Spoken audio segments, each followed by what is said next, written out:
One पुत्र हनुमान बाल ब्रह्मचारी थे, लेकिन मकरध्वज को उनका पुत्र कहा जाता है। यह कथा उसी मकरध्वज की है।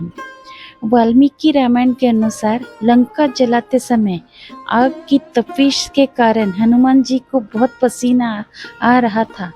इसलिए लंका दहन के बाद जब उन्होंने अपनी पूंछ में लगी आग को बुझाने के लिए समुद्र में छलांग लगाई, तो उनके शरीर से पसीने की एक बड़ी सी बूंद समुद्र में गिर पड़ी। उस समय एक बड़ी सी मछली ने भोजन समझकर बूंद को निगल लिया। उसके उदर में जाकर वह बूंद एक शरीर में बदल गई। एक दिन पाताल के असुर राज अहिरावण के सेवक ने उस मछली को पकड़ लिया। जब वे उसका पेट चीर रहे थे, तो उसमें से वानर की आकृति का एक मनुष्य निकला। वे उसे अहिरावण के पास ले गए। अहिरावण ने उसे पातालपुरी का रक्षक नियुक्त कर दिया। यही वानर हनुमान पुत्र मकरध्वज के नाम से प्रसिद्ध हुआ। जब राम रावण का युद्ध हो रहा था, तब रावण की आज्ञा अनुसार अहिरावण राम लक्ष्मण का अपहरण कर उन्हें पातालपुरी ले गया। उसके अपहरण से वानर सेना भयभीत व शोकाकुल हो गई, लेकिन विभीषण ने यह भेद हनुमान के समक्ष प्रकट कर दिया। तब राम लक्ष्मण की सहायता के लिए हनुमान जी पातालपुरी पहुंचे। जब उन्होंने पाताल के द्वार पर एक वानर को देखा, तो वे आश्चर्यचकित हो गए। उन्होंने मकरध्वज से कहा, उसका परिचय पूछा। मकरध्वज अपना परिचय देते हुए बोला, मैं हनुमान पुत्र मकरध्वज हूँ और पातालपुरी का द्वारपाल हूँ। मकरध्वज की बात सुनकर हनुमान क्रोधित होकर बोले, यह तुम क्या कह रहे हो? दुष्ट, मैं बाल ब्रह्मचारी हूँ, फिर भला तुम मेरे पुत्र कैसे हो सकते हो? हनुमान का परिचय पाते ही मकरध्वज उनके चरणों में गिर गया और उसे प्रणाम कर अपनी उत्पत्ति की कथा सुनाई।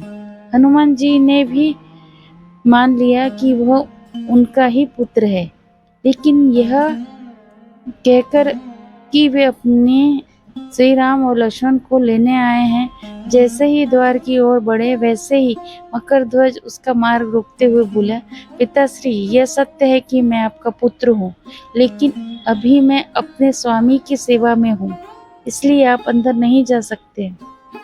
हनुमान ने मकरध्वज के अनेक प्रकार से समझाने का प्रयास किया, लेकिन किंतु वह द्वार से नहीं हटा। तब दोनों में घोर युद्ध शुरू हो गया। देखते ही देखते हनुमान जी उसे अपनी पूंछ में बांधकर पाताल में प्रवेश कर गए। हनुमान सीधे देवी मंदिर में पहुंचे, जहां अहिरावण राम लक्ष्मण की बलि देने वाला था। हनुमान जी ने देखा चामुंडा देवी पाताल लोक में प्रस्थान कर गई। तब हनुमान जी ने देवी रूप धारण करके वहां स्थापित हो गए। कुछ देर के बाद अहिरावण वहां आया और पूजा अर्चना करने लगा। जैसे ही उसने राम लक्ष्मण की बलि देने के लिए तलवार उठाई, वैसे ही भयंकर गर्जना के साथ हनुमान जी प्रकट हो गए और उसी तलवार से अहिरावण का वध कर दिया। उन्होंने राम लक्ष्मण को बंधक मुक्त किया। तब श्री राम ने पूछा, हनुमान, तुम्हारी पूंछ में यह कौन बंधा है? बिल्कुल तुम्हारे समान ही लग रहा है, उसे खोल दो। हनुमान ने मकरध्वज का परिचय देकर उसे बंधन मुक्त कर दिया। मकरध्वज ने श्री राम के समक्ष सिर झुका लिया। तब श्री राम ने मकरध्वज का राज्याभिषेक कर उसे पाताल का राजा घोषित कर दिया और कहा कि भविष्य में वह अपने पिता के समान दूसरों की सेवा करे। यह सुनकर मकरध्वज ने तीनों को प्रणाम किया। तीनों उसे आशीर्वाद देकर वहां से प्रस्थान कर गए। इस प्रकार मकरध्वज हनुमान पुत्र कहलाए। जो कम ही लोग जानते हैं हनुमान जी के पुत्र के बारे में। अगर आपको मेरी कहानी अच्छी लगती है तो आप प्लीज़ मेरे चैनल को सब्सक्राइब कीजिए और लाइक एंड शेयर का बटन अवश्य दबाइए और कमेंट भी ज़रूर कीजिए, जिससे हमको मोटिवेशन मिलता है। धन्यवाद।